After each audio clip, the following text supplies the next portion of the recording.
babu 5 faslun 7 darsu kattu wa akhiran ko darsu na yabdo wona ta sakkitoro on e bere ko gaseten waawde nabugol kon al maddatu saminatu windande jeetata bere nden fi tashil faraid mi yewta en fi sellingol gebe den alif usulul faraid daƴƴe gebe den wa hiya ɗum sab'atun ko ɗi jeeɗiɗi al isnani ko ɗiɗi wa salasatu e tati wal arba'atu e nayi wa sittatu e jeego wa samaniyatu e jeetati ko ɗeɗo e geɓe ko ɗeɗo jeeɗiɗi isnani woni go'o as-salasatu woni ɗiɗi al arba'atu woni tati as-sittatu ko ɗum woni nayi as-samaniyatu woni jeego wal isna ashara e sappo e ɗiɗi woni jeego wal arba'atu wal ishrun e noga e nayi ko ɗeɗo pecce jeeɗiɗi fan nisfu feccere nden yakunu ko nde laatotonde minal isnayni ka ɗiɗi feccere ko ɗum woni isnayni wassulusu tataɓal yakunu laato min as-salasati tataɓal warrubu nayaɓal yakunu laato min al arba'ati ka nayaɓal wassulusu laato wassulusu jeegaɓal yakunu wona min as-sittati ka jeego wassumunu jeetataɓal min as-samaniyati wona ka jeetataɓal wa yajtama si hawtondiri noon fil faridati ka geɓe arrubu mo nayaɓal wassulusu emo jeegaɓal famin isnay ashar haray ɗon ko pecce sappo e ɗiɗi waɗete ɓeydagitama si hawtondiri assumunu mo jeetataɓal wassulusu emo jeegaɓal awi sulusu ma mo tataɓal famin al arba'ati wal ishirin haray ɗon ko pecce noga e nayi waɗete shukran on faami ka mi maana si tawi woni kafuɓe geɓe ɗuuɗuɗe ɗen hawtondiri haray jawdi ndin ko nde pecce sappo e ɗiɗi si tawi woni mo jeetataɓal emo jeegaɓal kafi si feccama sappo e ɗiɗi sendotako haray ɗon koye fecce nogay e nayi amsilatu misal awalan zawjun moodiɗɗo wa akhun e musidɗo fan masala on min isnayni ko ɗiɗi andi musidɗo on ko feccere musidɗo moodi on ko feccere ay nisfun ko feccere li zawji wonande moodi on wa nisfun e feccere lil akh wonande musidɗo on bon ɓen ɗon ko ɗiɗi fet feccete mo be maɓe ƴetta feccere nene goto on ƴetta feccere moodi on ƴetta feccere par ce que mayɗo mara nene mara baba mara ɓiɗɗo saniya ummun nene wa abun e baba fan masala on min salasatin ko ƴettowo tataɓal ɗum ko baba o lil ummi no woɗani nene on asulusu tataɓal wahidum ɗum ko gotal wal baaɓi ko heddi ko lil asbi wonani lil abi wodana baba on bittasib sabi habbitagol salisan zawjatun ko moodi wa akhun zawjatun ko ɓeego wa akhun e musidɗo fal masala o min arba'atin ɗon kadi ko pecce nayi watte rubu o ha naya ɓangal wahidum ko gotul li zawjati wonande moodi ɗum wal baaɓi ko heddi kon lil akh wonande musidɗo on bittasib sabi habbitagol makko arba rabi an naya ɗum ummun ko nene waabun e baba wa ibnun e ɓiɗɗo fal masala on ɗo min sittatin ko immorde pecce jeegoo waɗete lil ummi nene o ƴetta sudusun jeegaɓal wahidum ɗum woni gootum walil abi wodana baba on kadi sudusun jeegaɓal wahidum ɗum kadi gootum wal baaɓi ko hedditi kon fab ɗum woni nayiye ɗen lil ibni wodana ɓiɗɗo bittasib sabi habbitagol makko hamsan jabon ɗum zawjatun ko ɓeygu wabunun e ɓiɗɗo fal masala min samaniyatin ko fecce jeetati li zawjati wodana moodi on asumu ɓeygu mum asumunu jeetataɓal wahidum ɗum ko gootum wal baaɓi jeeɗitiɗɗe lil ibni wodana ɓiɗɗo bittasib sabi habbitagol makko sadisan zawjatun ko ɓeygu wa ummun e nene wa ammun e bappa fal masala min isnay ashara koye fecce sappo e ɗiɗi lijjitima e rubu sabu hawtodirgol nayaɓal ngal wa sulusi e tataɓal ngal fiya e nder muɗum andi tati e nayi woni jeeɗiɗi rubu o ha nayaɓal ngal li zawjati ko ɓeygu mum salatatun ɗum ko ɗe pecce tati ko ƴettata wa sulusu ha tataɓal ngal lil ummi ko nene on ɗum woni on ƴetta arba'atun nayi wal baaɓi ko heddi ko lil ammi bappa on moɓata ta suivan ko habbitagol saabi an zawjatun ɓeygu wa ummun e nene wa bunun e ɓiɗɗo fal masala min arba'atin ko naya min arba'atin wa ishirin ko noga ene feccete lijjitima e sumun sabu hawtodirgol jeetata ɓangal fi ɓeygu ngu ngo sudisi e jeega ɓangal e nene on fiha e nder mum sumunu ha jeetata ɓangal li zawjati ko modi on jeyi ɗum salasatun ko pecce tati wa sudusuha jeega ɓangal lil ummi ko nene on jeyi ɗum arbaatun ko pecce nayi wal baaqi koyde kol libni lil ibni wonande ɓi ɗon tasiban kabbitagol makko ba on no yewta en al awnu e ko wiyete kon awl al awlu waylutugol ko wiyete kon awl bi mana waylutugol alif awalan tan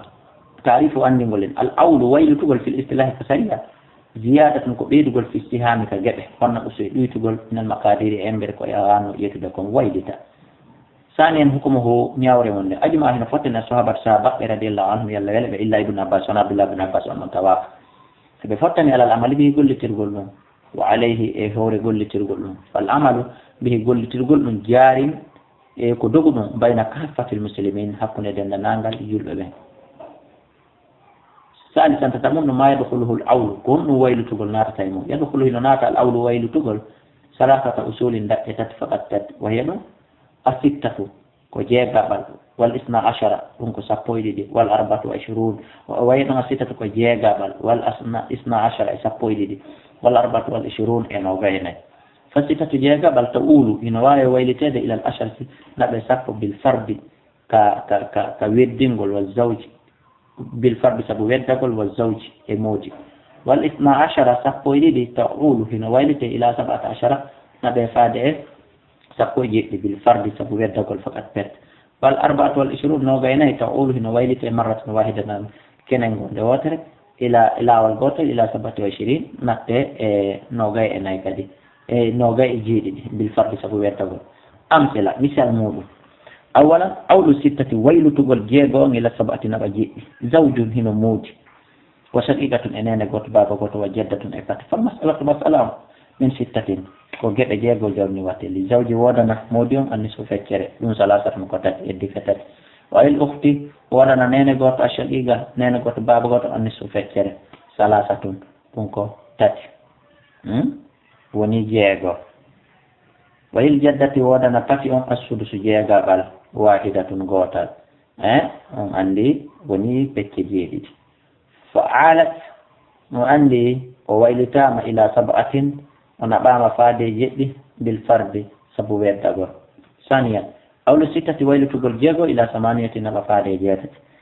zawjun hino moodi wa shaqiqatani e nene goto baba goto ɓe ɗiɗo wa ummum e nene fal masalatu masala min sittatin ko ittegol e jeego nisfuha feccere nden li zawji ko wonande moodi on salasata ɗum koɗe tati ka wa sulusuha tataɓal mum ngal li shaqiqatayni nene goto baba goto arbaatun ɗum ko nayaɓal nayyi wa sulusuha jeegaɓal ngal lil ummi wonande nene wahidun ko gotal fa alat ay o waylitike ɗon kadi ila samaniyatin o yeehi faade yetati bi zawji saabu moodi on salisan awlul isna achara waylitugol sappo e ɗiɗo ila salasata achara naɓa faade sappo e tati eyno ɗo zawjatun ɓeygu wa ummum e nene wa uktani li abin e bandiraɓe ɗiɗo baba goto fal masalatu masala min isna achara ko sappo e ɗiɗi ni li wujudi sudusi saabu wodegol jeega ɓangal wa rubu e naya ɓangal fiha e nder mum walil zawjati ara e wodanayi moodi on a rubu o nayaɓa salasatun ɗum ko tati walil ummi wodana nene o sudusi jeegaɓal isnani ɗum ko ɗiɗi walil iftayni wodana bandiraɓe ɓen ɗiɗo samaniyatun jeetati fa alat ay o waylitike ila salasata achara wonti sappo e tati rabi an nayabun ɗum awlul ko waylutugol al arbaati wal ishirina noga e nayyi ila sabati wa ishirina naɓa faade noga e jeeɗiɗi fi misli zawjatin wa jaddin sifa misal ɓeygu e mama soro wa ummin e nene wa bintayni e juuɓe ɗiɗo fal masalatu masalamu min arbaatin ko nayyi min arbaatin wa ishirin ko noga e nayyi li wujudi sumun saabu wodegol jeetataɓal wa sudusi e jeegaɓal fiya e nder mum samanuha hande kadi cuggu mungu jeetataɓal mungal samanuha jeetataɓal muɗum ngal ko ɗum salasatun ko tati lil zawjati wonande moodi on wa sudusuha jeegaɓal mungal arbaatun ko nayyi lil jaddi wonande mama soron wa sudusuha jeegaɓal ngal arbaatun ko nayyi aydan kadi lil ummi wonande nene on wa sulusuha tataɓal mungal sittata achara ko sappo e jeego lil bintayni wonande juɓɓe ɗiɗo fa arat ay waylitike ila sabatin wa ishirin huuti faade e nogay e jeeɗiɗi ay musidɓe a julɓe tedduɓe addina nasiha dina islam ko laaɓodiral jam fa gasata nder ton haray dambugal jeeɗiɗaɓal yewtengal engal fi dondi ko haa ɗo mi wawata en débrouillanade ko haa ɗo wawata en soggande amma ɗeri joyi hedditiɗi ɗo ɗin ɗiɗo on yaafotolan komi wawata kon e ɗiɗo ɓuri ɗuɗude di komi wawi kon on andi si tawi komi wawi kon no ɗuuɗi ɓuri komi wawata komi muññoto naɗen sa wawi 60%, 70%, 80%, 90% ko hedditi kon Allah anditoto kon so woni ko famuɗa nder kon ko 30%, 40% haray ko wawaki kon ɓuri ɗuɗude haray ɗiɗo ɗeri joyi jannuɓe lamɓe min haaju fuu kadi min aro haa ɗo ɓe wi ko haa ɗo ɓe wawi lan jannude laaɓal reedu ko ɓen karamokoɓe am ɓen waɗani lan kon ko hanani lan koyemi waɗungal laaɓal reedu ɓuri ɗon fi min kadi almudoɓe am ɓe mi jannata ɓen haray ɗiɗo ɗeri joyi hedditiɗi haray ɗiɗo kala e mon jannguɗo haa hewti ɗo ko gotel e piiji tati o waɗata o diwa o cikko yokka alfaslu saminu kam yon cikkoyade ɗon ka dambugal jeetataɓal ka keerol jeetataɓol go'o ɗiɗi o yaha ka karamokojo ɓurɗolan wawde on ɗon tumbitanamo tumbere nden tati o noddalan ka numéro téléphone no gasa ɗoyi ɗum hara mi wawi tumbutude tumbere nden tawa mi waway mo faminde haray numéro téléphone ji ɗin heno miɗo acci ɗiɗo ko 657 ka Selcom 60 53 09 628 ka Orange 60 53 09 631 ka Intercell 60 53 09 660 ka 600 en afwan ka Sotelgi 60 53 09 haray on tigi waway ɗo inchallah si hawriti mi famiti ko mi famal ɗo mi regilanayi on tigi embere komi faami kon si tawi hawriti kadi hani mi famal en kippay humpodiren e karamokoɓe towɓe ɓen haray en gayni ko ɗum woni faslu saabi on mbimana faslum setti on gasi ila ɗo haray ko faslum witti woni ko wonɗen aroyde bi machiyatillahi wa bi awnihi en torki Allah subhanahu wa taala beredewal ko waɗuɗen ɗo kon golle ɗen ko golliwo e ko gollaki o yo Allah on jaɓan en o yoɓira en aljanna e aduna e lahara faljireji wonɗi toon ɗi yo Allah subhanahu wa taala on yaafo en tinnaari hunkun tinniɗen kun yo Allah jaɓan en ndewal ngal e en torki Allah subhanahu wa taala hara o darali foofere men nden yo Allah yaafo en bakkatuji men ɗin o hawtidira min wonɗo janngude on e onon almowdoɓe en wonɓe lan jentade e durriya men on en ɗiɗo kala hawtidira en ka aljannaji wallahu a'ala wa a'lamu.